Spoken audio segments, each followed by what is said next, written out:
Yo, what's up, guys? We're back, and this week we have a really fun card, UFC Fight Night, Blaydes versus Volkov.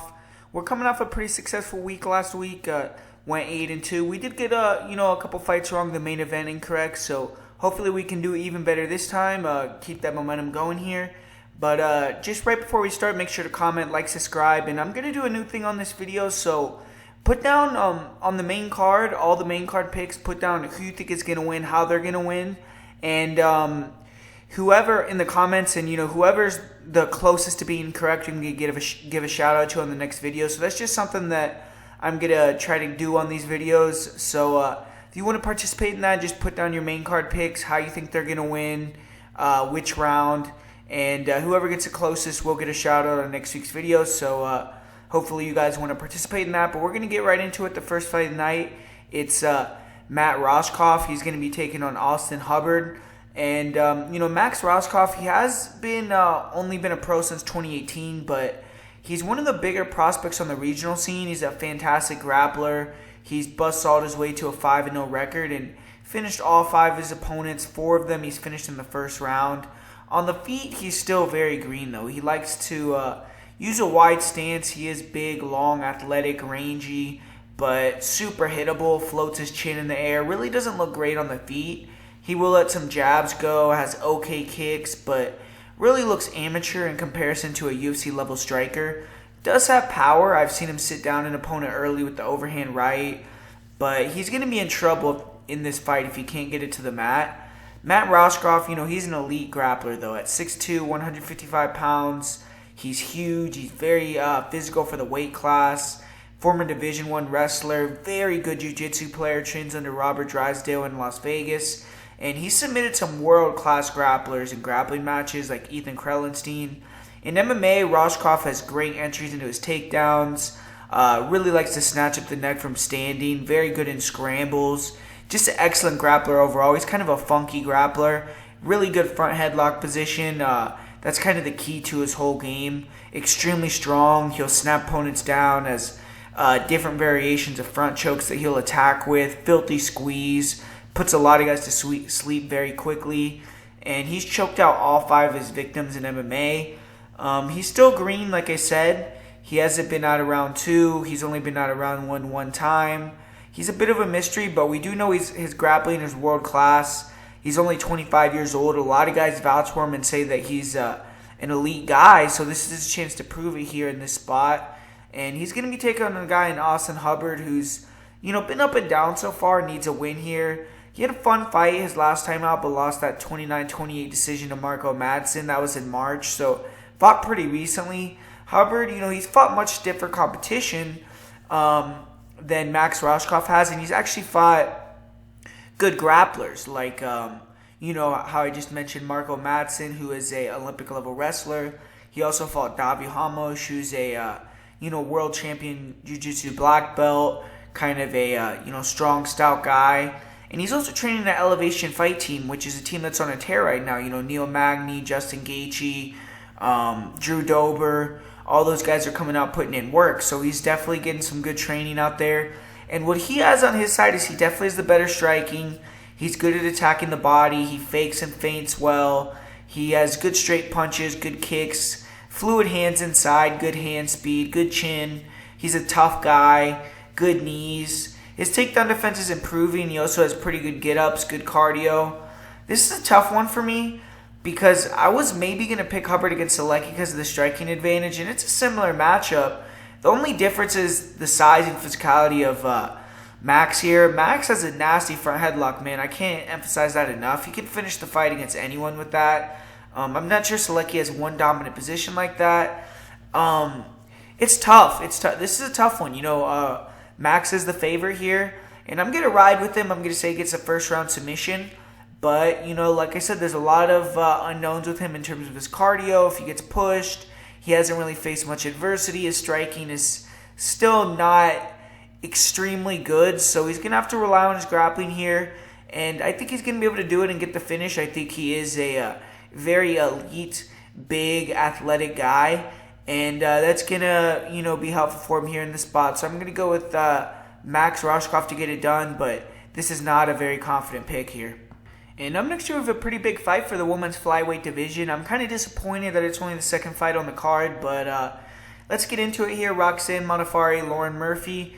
Roxy, she's going to be stepping in the octagon Saturday night as the favorite for the first time in her UFC career. She's been, a perennial underdog. She's a pioneer of women's MMA. Even at 37 years old, 17 years deep in the game, she's in the top 5 of her division. And she cashed as a 6-1 underdog in her last fight. She's picked up a new strength and conditioning regimen. She's improved her striking. She's been looking better than ever. And she's been trading wins and losses. She needs to finally win 2 in a row in the UFC, find some consistency. But she's going to be taking on Lauren Murphy, who's looked good recently. She's won 3 of her last 4 fights. It's moving down to 125 pounds. She's looked a lot better. She's coming off the biggest win of her career, defeating KGB Andrea Lee. That was a very contested split decision, a little bit of controversy as well, with Joe Rogan saying one of the judges was on his phone, things like that. That was the night of the John Jones-Dom Reyes decision, so a lot of bad judging on that card. Ewell versus Martinez as well was a very controversial decision. So she did get the win there, but some people definitely didn't think she deserved it. She has won 2 in a row. She's undefeated since she moved her camp to Main Street Boxing and Muay Thai in Houston, Texas.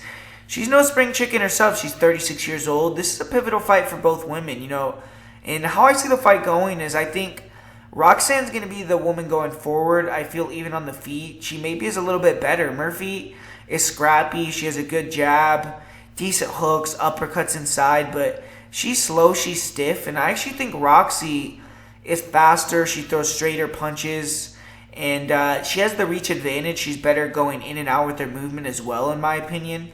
I think Roxy is the better wrestler and grappler. She has good level changes, good timing on the double legs. It's also a small cage. I think they're both strong in the clinch, but Roxy's better, has good trips, back takes. I don't see Lauren Murphy getting on top of Roxy, but I could see Roxy getting on top of Lauren. Lauren's guard is okay. She will try to use the rubber guard. She'll attack omoplatas, go-go platas, but it's easy to pass. I feel Roxy will be able to hold her down if she can get her down. The path to victory for Lauren Murphy in this fight, in my opinion, is if she can maybe use her jab to control the distance, and when Roxy tries to close that distance, make her pay with short hooks, uppercuts, knees, and try to land the more impactful shots and not let Roxy get the grappling off. But I think there's going to be a lot of clinch work against the cage in this fight. I think Roxy, has a great chin, so she's going to be willing to go forward, eat some shots to force that grappling. I think she's going to be the more physical girl in there, get some takedowns, and I think she's a little more fluid. I think she's a little more aggressive.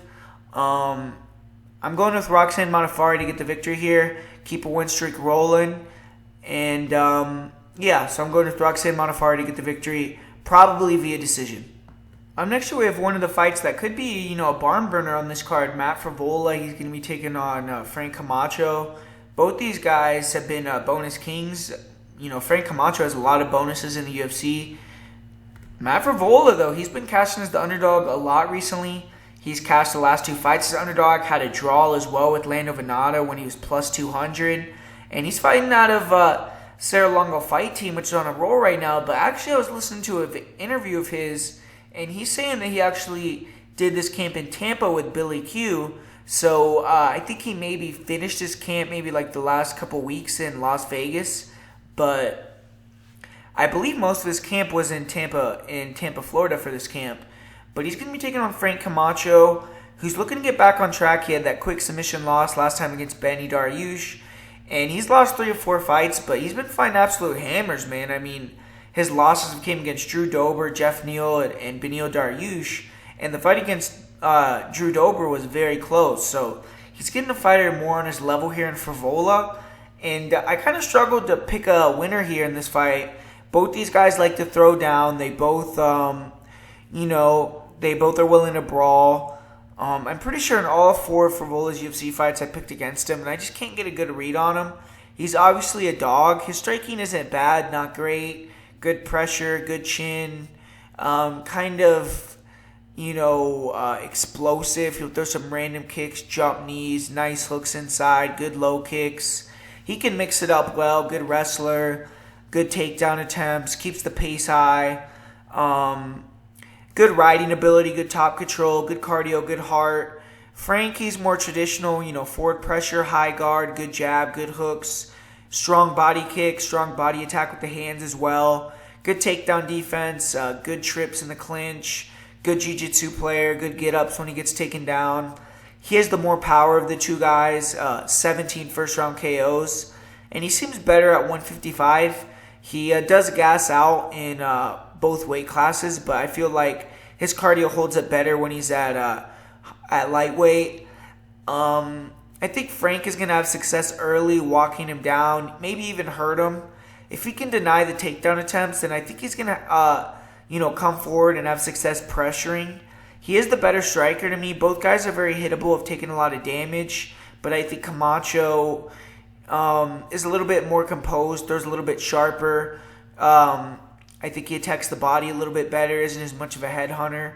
He is going to have to be able to keep a pace, and I think he also hits harder. So in the first round, I think Frevola has to be a little bit careful. And I'm going to go with Camacho to win a split decision, though. I think that Frevola maybe will stick it out, get hurt early. I think Camacho will have the more powerful shots, maybe win the first round easily, eke out the second round, lose the third round. Could even be a split. I don't really know how this fight's going to play out, but I think it's going to be a good fight. I'm going to go with Frank the Crank to get the victory, though. And then up next, we have another interesting fight with Gillian Robertson taking on Courtney Casey. Gillian Robertson, she's making her 7th UFC appearance at flyweight, which will be tied with Roxanne Modafferi for the most flyweight fights in UFC history. And she's 4-2 so far, proven to be very entertaining. All 6 of her fights have not gone the distance. She's coming off a decisive loss to Macy Barber, though, where she was finished in the first round, got TKO'd on the feet, kind of overwhelmed. And her striking, improving her striking has been a big emphasis for her since that fight. She's really worked on her footwork. I've seen her hitting the pads, looking a little bit sharper with her boxing a little bit. But she's a hyper-aggressive jiu-jitsu brown belt. She's a specialist. She's always looking to time an entry, bringing the fight to the mat. And she has 2 specific entries she uses most often. She uses a double leg, and then she'll come up into a body lock trip, or she has a really nasty single leg. She'll also pull guard, use X guard to sweep pretty well.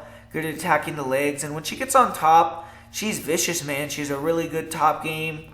Very good passer. She's always working to improve position. She will move to half guard, dig her shoulder, dig her head into opponents' chins. Keeps super heavy top pressure. Makes opponents very uncomfortable. Creates passing opportunities. And she uses her ground and pound to improve position as well. She will throw some ground and pound, get opponents thinking, quickly pass, or use that to lock in a submission. She will work for, arm triangles. She'll attack the arms from side control as well. But really, most of her finishes come from the mount or the back. She has a really good mount where she'll rain down punches, rain down elbows. We saw her finish Sarah Froda that way. Very good when she could take the back. She has good control there. She'll attack rear nakeds, attack arm bars. And all of her wins in the UFC came on the mat. She has an arm bar, 2 rear naked chokes, a TKO with elbows for mount. And she did get caught slipping one time. She was arm barred late in round 1 of a fight against Mayra Bueno Silva. She has to be very diligent on top against a fighter like Casey. She can be a little bit sloppy with her passes at times, get reversed, allow opponents to stand up. And overall, though, she does have one of the most dangerous top games in the 125-pound division. I haven't seen an opponent shoot a takedown on her in the UFC, but the small periods I've seen her on her back, she looks good at sweeping, creating scrambles. And in this fight, she's obviously going to be wanting to get it to the ground, control on top, and try to find the submission. But her opponent, Courtney Casey, she did have a successful showing in this new division. She's just moved down to 125, or up to 125 from 115. She's 1-0. She got that quick submission victory. And that was actually against someone that Gillian Robertson has trained with in the past. So maybe Gillian is thinking she wants to get some revenge here as well. But Courtney's looking to turn right back around. That fight was I think it was only a month ago. But she's a rangy boxer, nice low calf kicks, wide stance, plods forward, cuts the cage off fairly well, but she stands very flat-footed, can kind of be low volume at times.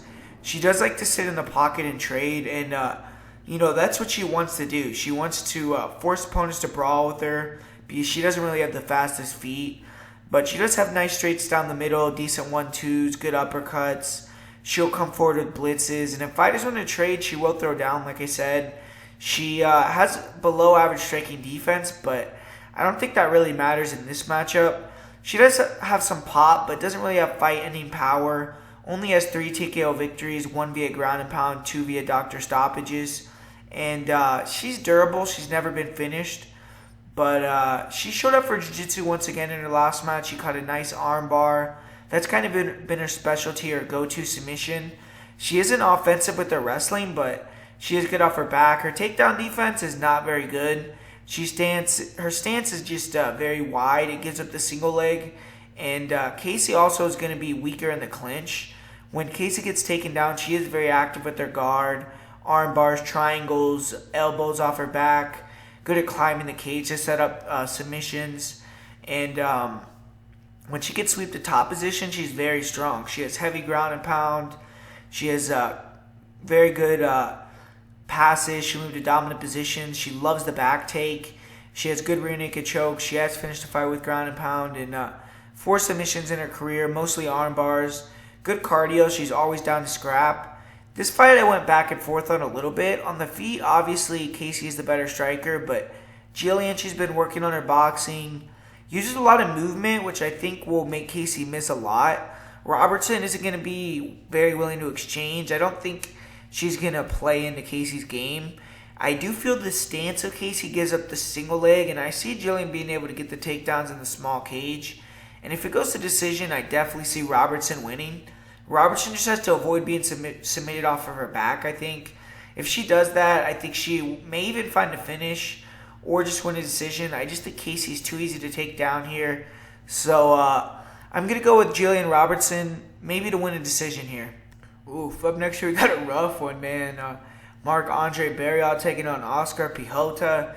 And Oscar Peralta, he can't seem to get off the snide, man. He's lost 3 fights in a row, been finishing all 3 fights. And prior to that 3-fight losing streak, Oscar was undefeated. So you have to wonder if it's a confidence issue as well. He's going to be taking on Marc-Andre Barriault, though, who's been nothing short of disappointing in the UFC. Winless in his first 3 UFC fights. He's on the verge of being cut. Both guys are. But unlike Peralta, at least Barriault has made it to decision in all 3 fights. This fight's a joke, though. I mean, 2 guys who shouldn't be in the UFC are fighting it out to see who's less deserving. Early on, Peralta will be the better fighter, probably everywhere. He's faster. He has more variety in his striking. Good timing, quicker on the feet. He, is going to be the slicker guy. But Marc-Andre, he's flat-footed. He's low volume. Fighters who throw a lot can just touch him. And as he tries to get inside, angle off. But Oscar's the type of fighter who likes to hit an angle or walk fighters into punches. So, he is kind of a bad style matchup. But he's hittable at times. He floats his chin. He could throw kicks with outside him up. His chin totally exposed. Against Puna Soriano, he was doing that very badly. He is durable and tough, but, his chin has just taken so much punishment over the last couple fights. And he was finally knocked out last time, taking a lot of damage. He also gasses out. On the feet, like I said, he's going to be faster, more dangerous early on, but if he can't get Marc out of there early, I think he's going to need to wrestle to stop that forward pressure to try to take a decision. The one thing Marc does do well is pressure. He has good cardio, good durability, and when he gets fighters backed up, he will let his hands go. He has the more power of the 2 guys in the hands. He could hurt Peralta. As far as the grappling, Oscar's the advantage there. He's a solid black belt, good timing on takedowns, nice body locks. He's aggressive on top. He has a good passing ability, good back takes, good arm triangles, good front headlock. Doesn't use a lot of ground and pound. If I were Marc, I would just try to use my wrestling in reverse, keep it standing. He is the physically stronger guy, and he showed off his strength against Jotko. He got some big slams, but all muscle, no technique, and ended up on bottom every time you got the takedown. Barriault should be able to stuff Peralta's takedowns, especially as the fight goes on, though. I feel like he needs to pressure heavy, wear on Peralta, attack body shots. Oscar's cardio is terrible, man, and he almost always gasses out midway point of the second round. Man, I'm really struggling to pick a winner here because I think Oscar's probably better everywhere, but Mark is tougher, has better cardio, he has more power. I didn't like how Oscar struck in his last fight with his chin so easily hittable. I think Oscar's chin may be gone, and he might get KO'd again here. I just feel more comfortable picking Marc-Andre Barriault. I haven't picked him in any fights in his UFC career. I just really don't think he's very good, but I'm going to go with Marc-Andre Barriault to get a KO. And up next, we have a really interesting fight between Brianna Van Buren and Tecia Torres. Brianna Van Buren, she's going to be taking her second UFC fight here, June 20th. And the UFC must see a lot in her. They're giving her a big opportunity here to take out an aging Tecia Torres. She's another protege of Daniel Cormier. Hopefully she's not like Duran Win, but she's looked beastly in recent fights. She's pretty good. And she won the Invicta one-night tournament. She followed that up by defeating a former Invicta world champion in Livia Souza. And Van Buren, she's won 6 consecutive fights. She hasn't lost since 2015. And since she came back from that hiatus, she kind of took a couple years off after a loss. She's looked better than ever. On the feet, Van Buren, she's good, but she's still a little bit green. She's fast. She's quick in and out. She closes the distance pretty quickly. She likes to use a lot of fakes, feints, false starts, level changes. She's tricky. She also will go up-down with her punches, with her kicks. She attacks the body and the head pretty well. All this opens up her wrestling, which is what she truly wants to do in fights. Van Buren will throw jabs, overhand rights. She'll feint level changes and come up into body shots, uppercuts. She has a good counter left hook. She does have decent blitz combinations as well. She will start with straight punches to the body, then go up to the head. And when she can back fighters up, she'll dig hooks. She has pretty good hand speed. She's good at using kicks, nice low kicks, hard body kicks. She'll throw some high kicks, front kicks up the middle. Good knees as well. And her footwork is a little bit choppy, though. She only goes forward and backwards, doesn't really use lateral movement. She's hittable, doesn't really have the best defense. And she's hard to pressure, though, because of the wrestling.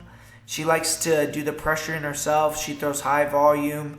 She's clearly improving as a striker, and she has confidence with her striking. So that goes a long way. She won her last match with the tough Livia Souza, almost solely on the feet. And she's young and developing, so every single time she comes out here, I expect her to kind of take a leap up with her striking a little bit. And she's an awesome wrestler. I would say she's one of the most physical and best technical wrestlers in all of women's MMA. She has great timing, fast level changes on her singles, on her doubles, effortless finishes, good slams. She's very good at getting trips against the cage. On top, she has good control, good pressure. She's a good guard passer. She likes to throw hard ground and pound. She'll turk the legs, move right into full mount. She's good at trapping the far wrist from half guard to side control, landing punches. Good back take. When Van Buren takes the back or the mount, she'll look for the neck. She'll look for arm bars. Good ground and pound from there as well. She's taken down. She has been taken down a couple times. She did get taken down by Livia Souza a couple times, but showed good jiu-jitsu skills actually. Against a good jiu-jitsu black belt. She hit an omoplata, used it to scramble back to her feet. She also showed patience, good fight IQ when she took down Souza. Souza was attacking the neck, but she kind of, was able to get her head out of there. Didn't, go crazy. She was able to pass Souza's guard eventually, controlled her on top. And that showed a lot of, that was very good for me to see there, that she could do that against a high-level grappler like Livia. But she's going to be facing a desperate Tecia Torres. I feel not only is Tecia's UFC career on the line, but maybe her MMA career as well. If she loses 5 fights in a row, gets cut, I don't really see her. Maybe she'll go to Bellator, but, there's not a women's 115-pound division in Bellator. So, she's a women's pioneer for MMA. I don't know. She may be done. She's changed it up. She left ATT. She's came back to Colorado, training with Raquel, who's also on this card, and she's getting a step down in competition here, but no slouch in Van Buren. Torres is probably the better striker. Better movement for sure. She's good lateral movement, good counter punching. She's good moving backwards, keeping range with her counters, with her kicks. And she'll eventually blitz in. She has good offense of her own. She likes to throw hooks over the top, moving backwards. And, she has nice front kicks, side kicks to the body, quick 1-2, good blitzes, body head as well. She'll set up her blitzes with fakes and feints pretty well. But her striking just isn't too impactful. She isn't powerful. Stronger girls in the division have been willing to just eat her shots and walk her down, take one and give one. And she's also very risk averse. She kind of will throw air punches. She can allow opponents to dictate the fight. And she was hardly ever able to get inside or willing to take a stand against Marina Rodriguez. Just kind of, allowed herself to lose a decision there. She is hard to hit. She has a good chin. She's never been finished. But she has no finishes with strikes herself either. Torres, she is a pretty strong grappler. She's one of the physically stronger, more athletic girls for the division. She's pretty explosive. And her in and out blitzing striking style kind of creates openings for the double leg. She's also good in the clinch. She isn't the best wrestler, but she can mix it up. Her top game is nothing to write home about. She isn't very dangerous on the mat either. Her defensive wrestling isn't bad, but it isn't the greatest. She can give up takedowns. She can be grinded out. She has a lot of losses to wrestlers. Torres is a good scrambler. She does have active guard. She isn't a slouch on bottom. She can, get taken out multiple times, though, which leads to her losing rounds. Good get-ups, but, girls that just gone draws are just able to overpower. She's been taken down multiple times by girls like Carla Esparza as well. And Torres is going to need to have her defensive wrestling on point for this fight. She does have one submission. She's never been submitted. She has never had a cardio problem. She always comes in top shape. You do have to kind of question her confidence level here at 4 consecutive losses. Hasn't won in nearly 3 years. But this is a, fairly close fight on paper. But I have to go with the young upstart, Brianna Van Buren. She's going to be the aggressor here. She has really good wrestling. I think she's a smart girl who comes in with a game plan, very hungry. I see her getting a lot of takedowns, but not sure she could control on top.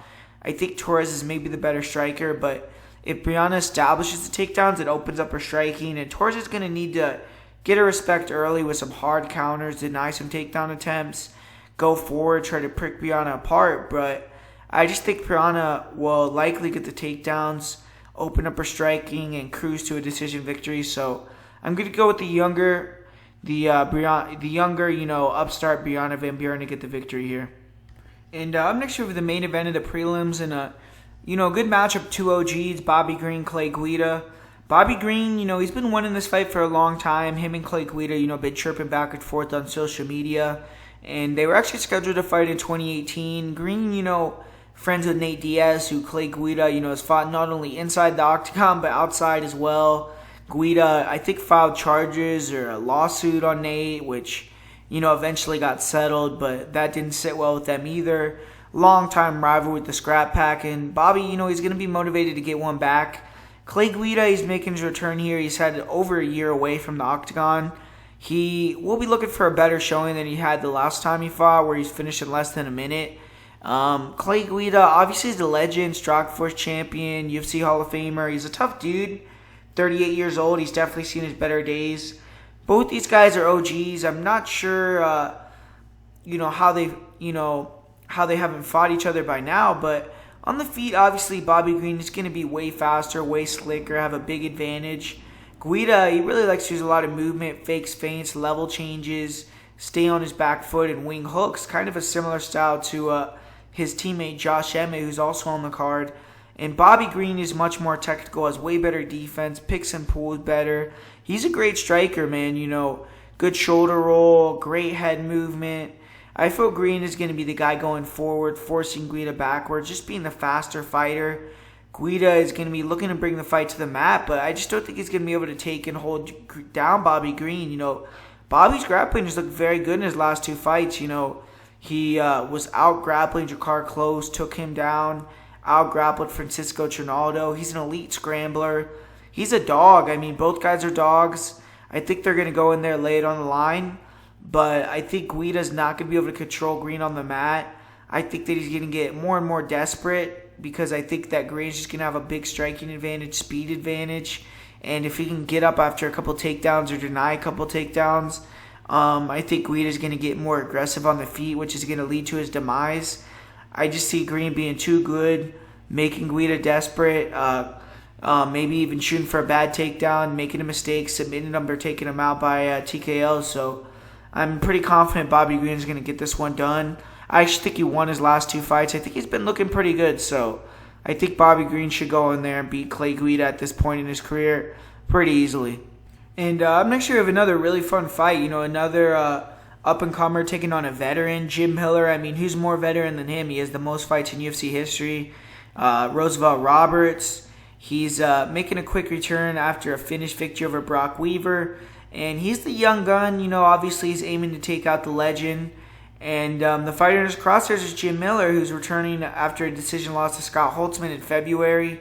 Miller fought hard in that match, though, and it was fight of the night. He won the first round. And he's a 2-1 underdog entering this fight once again. He's being counted out against the up-and-comer.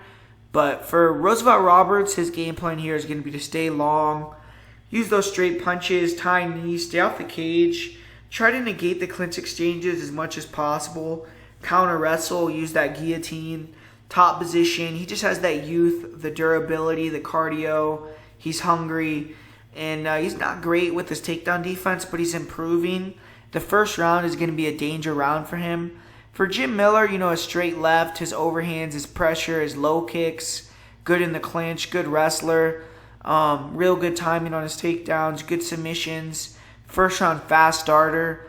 He's tough as well, brawler, but he slows down, not as fast as Roberts, a length disadvantage. He's also 2-4 versus fighters over 6 foot. And he's been finishing all 4 of his losses against guys over 6 foot. So 4 of his 5 losses have came against tall guys. He struggles with knees up the middle. I think this is going to be a fun fight. I think Roberts is very fast. He's accurate, but just not the hardest hitter. He also doesn't have the greatest footwork. Early on, I think Miller will find him with some low kicks, with some body kicks, with some straights, with some overhands. It will be competitive striking early.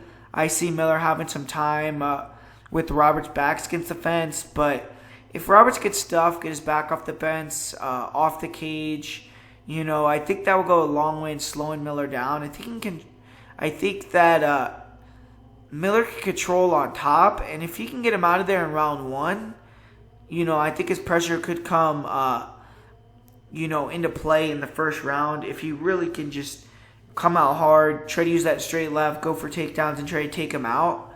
But if he doesn't finish him in that first round, I think that Roberts, just the faster guy, is going to start picking him off, walking him down, landing the straight shots, landing the knees, negating the takedowns. And close fight for me to call, but I'm going to go with Roberts by decision. I could see Miller easily winning decision or getting a finish himself, but I just don't know how many more Miller has left in him. So I'm going to go with Roosevelt Roberts. He's just fought. He should be warmed up. He should be ready to go. He's used to that environment, used to the small cage. So I'm going to go with Roosevelt Roberts to get it done here. Up next here, an awesome fight. 2 underrated guys, Lyman Good, Bilal Muhammad. Lyman Good, he's coming off that destruction. He destroyed Chance for Encounter, took him out very easily. And really, if you look at Lyman Good's wrestling record, since 2013 when he fought Ian Stevens on Ultimate Fighter, he's only lost 2 times. And I actually believe that he won that fight against Eliseo Zaleski dos Santos. So the only loss, in my opinion, that he's had in 7 years is to Damian Maia. And he's going to be taking on Bilal Muhammad, who's, been very successful in the UFC, very underrated guy, taking out a lot of people, has a lot of wins in the division, but just hasn't been able to get that marquee win to get him over the top. Every time he's faced upper echelon guys, kind of been pushed back down a little bit. But this fight, it's an interesting fight. It's kind of a fight between 2 top 25-ish guys that are really looking to get their way in the top 15, and the winner will probably get a big matchup here, or at least a guy that's in the top 15. And it's going to be, power, explosiveness against a guy's will, pressure, pace, and cardio. Lyman Good, Very good straight punches, excellent jab, very tight with the shots, great countering ability, great parrying in the pocket, big presence, very explosive, likes to walk guys down, hard low kicks as well. He, is just a very crisp, fluid striker. He's also a black belt in jiu-jitsu, very strong in the clinch, negates the clinch very well, good defensive wrestling, good get-ups. He does expose his back when he stands up, but very good at, being able to attack the hands, get the hooks off in circle. He's good at, getting out of the back mount very well. He also, Bilal Muhammad is going to be the guy pressuring probably, but it's hard to pressure against a guy like Lyman Good when he has hit so hard. It's a guy hitting with mean intentions. And for Bilal Muhammad, he's going to have to wear on him. Obviously, the first round maybe is going to be a little bit rough because I just don't think he's going to be able to take him down so easily. And if he does, I think Lyman will get up. And I just think Lyman hits with harder intentions. But in the small cage, man, I was kind of leaning towards Lyman Good when they were initially going to fight. But I feel like Bilal, man, when you watch his fight with Jeff Neal, when you watch other fights, he just has an incredible pace. Against Takashi Sato, he was doing a really good job of, attacking to the body, then going to the head with the left hook.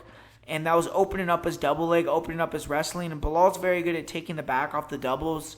So I just feel like in this fight, Bilal maybe has to survive a storm early on in the first round. But I think the body shots are going to be a big factor. I think the forward pressure is going to be a big factor. I think he's going to force Lyman to wrestle, even if he can't get that many takedowns or isn't that successful with it. I think it's going to get Lyman tired. I think the body shots are really going to pay dividends. I think as the fight goes on, Lyman is going to start to lower his output, and Bilal is going to be the guy pressuring, landing more, attacking more. And I'm actually kind of more confident that Bilal is going to get the victory here.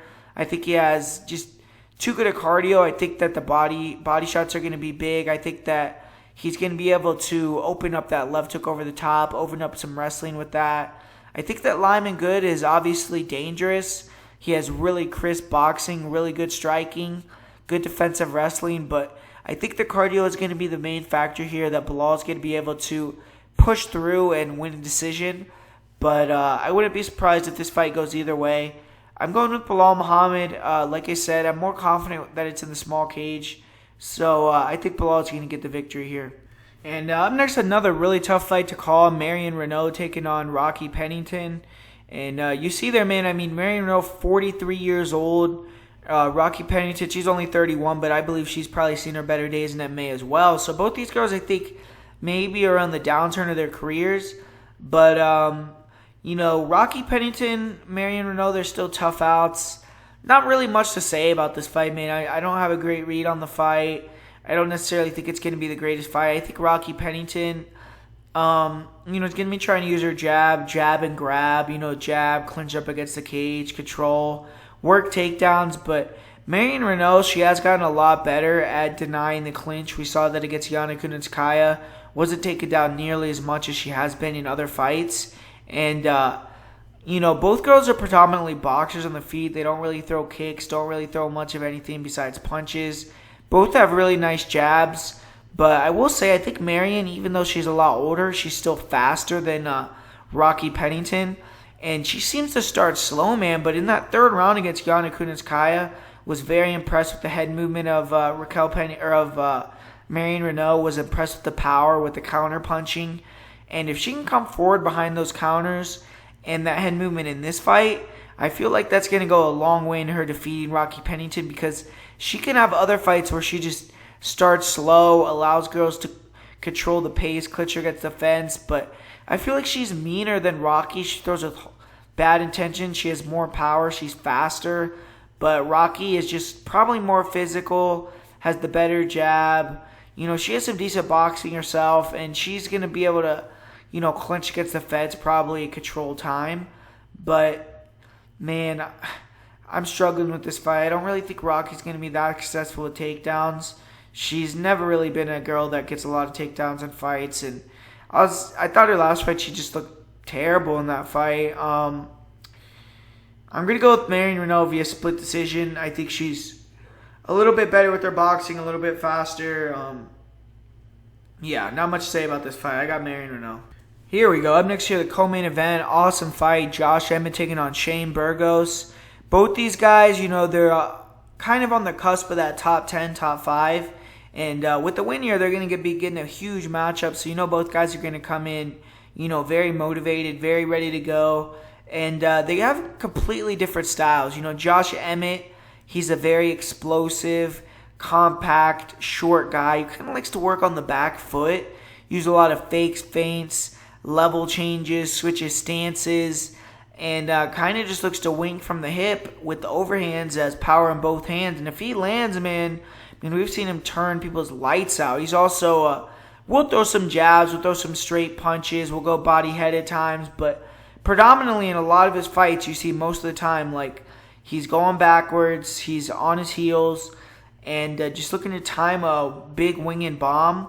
The thing is, in this fight, he's going to be taking on a very technical, very long, very good striker, but a guy that likes to come forward and is very hittable in fights. So, Burgos, I feel like he's going to have to fight with a little bit more defensive awareness, especially in the pocket. But Burgos is going to be the much crisper, more technical guy, sharper. I think that Burgos is going to be landing that jab, those straight punches all day long. On Josh Emmett, he's very good with his head movement as well. And initially, I was thinking that Emmett maybe could play a wrestling-heavy game here, look for some takedowns, mix it up if he needed to. But after watching the tape, man, I was very impressed with Shane Burgos' defensive grappling against Makwan and Amirkhani. He's a huge guy for the division. Really showed to be very strong in the clinch, was able to reverse all the takedown attempts of Amir, end up on top. And when he was on top, he landed some big elbows, hurt Amirkhani, was able to pass his guard. He's a black belt. He has some submissions himself. We saw him hit that submission off his back against Kurt Halabaugh. And Burgos is a well-rounded guy. Josh Emmett does have the wrestling and the explosiveness, but he doesn't have the jiu-jitsu of Burgos. Burgos is going to be the more well-rounded guy. Burgos throws way more volume. Burgos almost lands like double-digit strikes per minute. He attacks the body, attacks the head. I think he has the much better cardio, but Josh Emmett conserves his energy very well. He's just looking for that one-hitter quitter.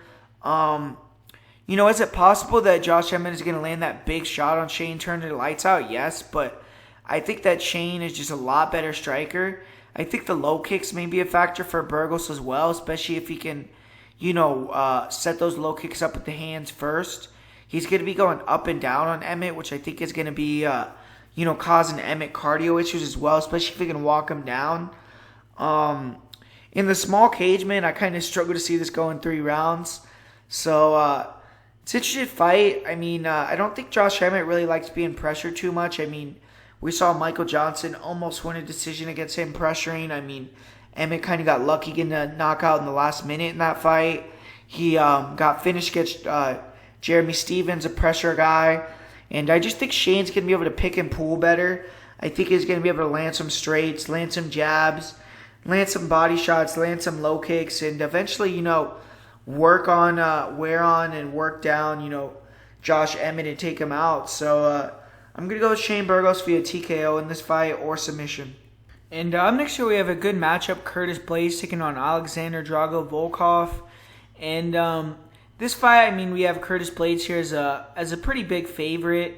And I agree with the line. I see some people thinking, should you take a shot on Drago, things like that. But, man, Blaydes is a guy that you've seen. He kind of plays into the disadvantages and the weaknesses of Drago. Drago, we've seen him struggle with guys who fake level changes, come over the top with the overhands. We've seen Timothy Johnson hurt him really bad that way. We've seen him taken down in a lot of fights. Fabricio is able to take him down to single legs pretty easily. When he gets pushed against the cage, he's pretty easily to control, take down.